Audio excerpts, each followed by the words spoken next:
So then the second England versus China match of the afternoon. Andy Hicks prevailed in the first. Cao Yupeng is the lowest ranked player left in this tournament. And on the left-hand side is the highest ranked player, Shaun Murphy. Yeah, I can tell you that lag's the hardest shot that you have to play in this tournament. None of us know how to play that shot. Really difficult.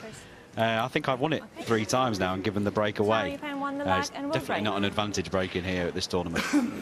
Well, after the last frame, it seems as though the secret is to put your opponent in the balls, make him miscue, and then just get in. Well, I couldn't believe how lucky I was there that Sam miscued. But you know, in this tournament, you just find yourself thinking about all other things except scoring more points than the other guy, and you find yourself trying to beat the clock and enjoying yourself and having a laugh. And actually, we're here trying to win a tournament at the end of the day, and I was just lucky to be given that chance. And in your case, Shaun, you're here to get into another tournament, the Players' Championship at Llandudno, where, of course, last year you won the World Grand Prix. Yeah, big tournament for me here this week and next week. You know, I've come here trying to secure my place in Llandudno, trying to make sure I'm in the Players' Championships. And, you know, I've never played in the Sunday of the shootout before. I didn't know what to do with myself this morning. I'm usually at home watching it, but we see a difficult miss there from Cao. He'll have been disappointed with that. He's given a really good chance here to Jimmy. He can pot this red and get on the black. If he finishes low on the black, he can move the red on the black spot, and he's away. It seems to me, Shaun, the key to this is to try and ignore the clock, but it's very, very difficult to do so. It's very hard to ignore that clock when the arena goes red and the peeps come in on 5 seconds, I can tell you. But, yeah, you have to just go out and play as normal snooker as you can. He played a lovely cannon there. Unfortunately, he's missed the black. That was a fantastic chance.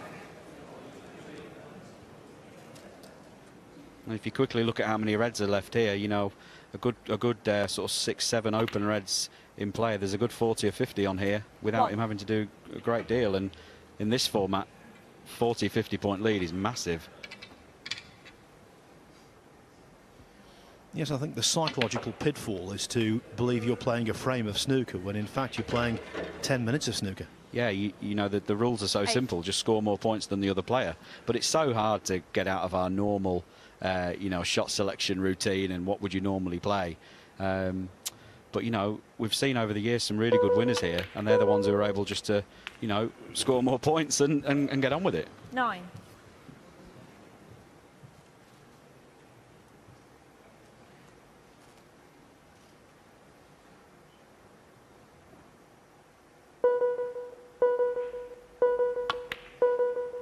Also, Shaun, tell us about the table. The conditions are absolutely immaculate, aren't they? Yeah, I don't really know what to put it down to. The conditions here every year are unbelievable, no matter where we take this event. And I think it's the same with any single table venue. When we get down to the one table at the Crucible, the Masters, from the UK semis onwards, you know, when there's just the one table in the arena, the table seems to play so much faster. It's like glass, the cloth. It just keeps running and running and running. It's a joy to play on. If you're in the balls like this, you don't have to do much with the cue ball at all. It makes the game a lot easier when the tables play like this. It's fantastic. 24. Of course, if you're out there and it goes wrong, you just want to go home as quickly as possible. Well, Cao Yupeng in the first round made a 57 break in overcoming Mark Davis, the Mark Davis from Aberdeen, that is. And then he beat his fellow countryman Liang Wenbo in round 2.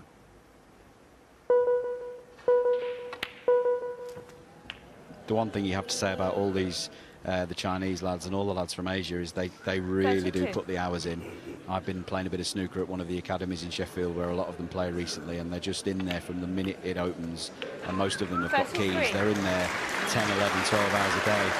So they all know their way around a snooker table. It's just whether they can, you know, get over the barrier of doing it when it matters. I think that's a good point you make, Shaun. I think there's also is not just that they play a lot of hours, they play each other in it, they beat each other up on a daily basis, and it brings the level up of everyone, and they're just in that let's say situation at the academies where they're almost improving on a daily basis. Yeah, I mean, when I went up there practicing, it was just a great explosion of match play, and they're learning snooker on the hoof, if you like. You know, they're learning every day, as you say. But here he's made a good few points there. He's got a good lead here. And you now just got to try and see that 39-point lead out.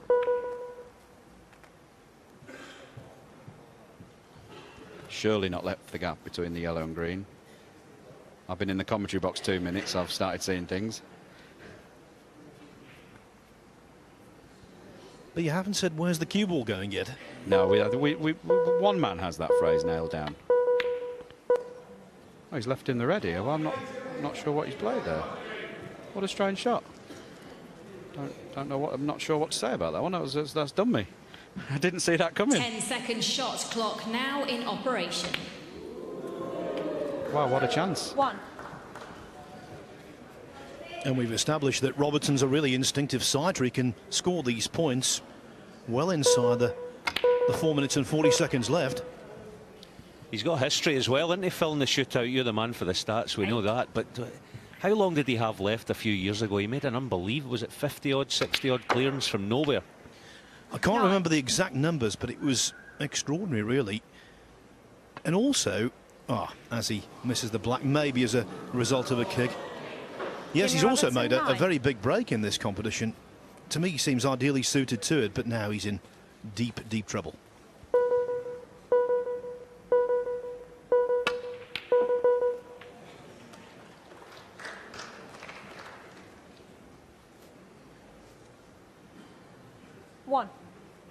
Let's see how strong the commentator's curse is. That should be that. He should make enough here to seal the frame. But I've heard enough commentators over the years say things like that, only to see the next ball missed. It's usually you, Phil, to be fair. Now. In this situation, Sean, tell us how much of this is about clock watching and how much of it is about playing. I mean, for me personally, it's just about playing as normally as possible. There's no need to rush. 11. A few of us was chatting yesterday in the Players' Lounge, myself and Mark Williams. You know, you've actually got so much time, much more time than you think. 15 seconds is actually ample once you're 12. In the balls. 10 seconds is a bit of a push, but when you're just going from A to B, it's not as rushed as you think. But it's very hard to convince yourself of that when you're out there. Especially, as I say, when you see the lights turn red and the table 14. glows and you start panicking. But he's pretty much, he should be home and hosed here.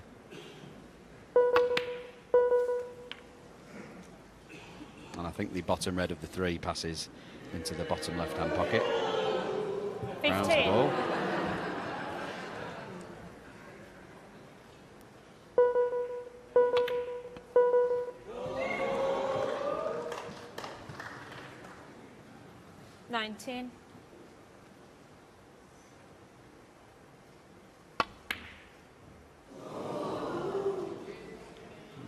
Was that me, Phil, or was that you?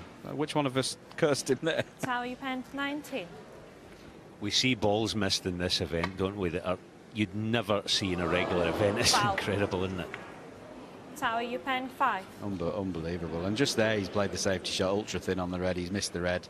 And I mean, that is it now, 50, 54 behind, ball in hand.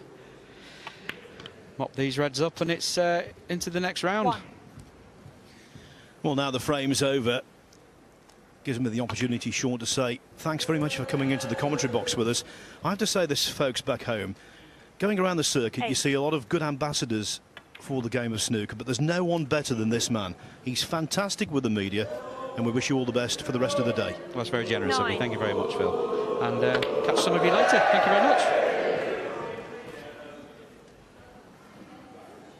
11.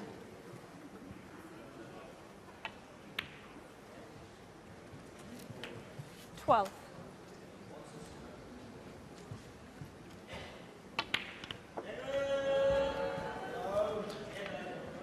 Well, he had a very one-sided first round win, 19. and he's had a very one-sided third round win.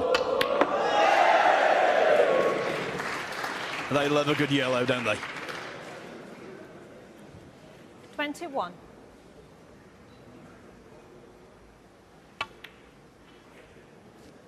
Tower Yupeng 21 and effort. By a score of 85 to 10, Cao Yupeng comes through in a canter. Up next, after the break, it's David Grace against the former winner of the shootout, Dominic Dale.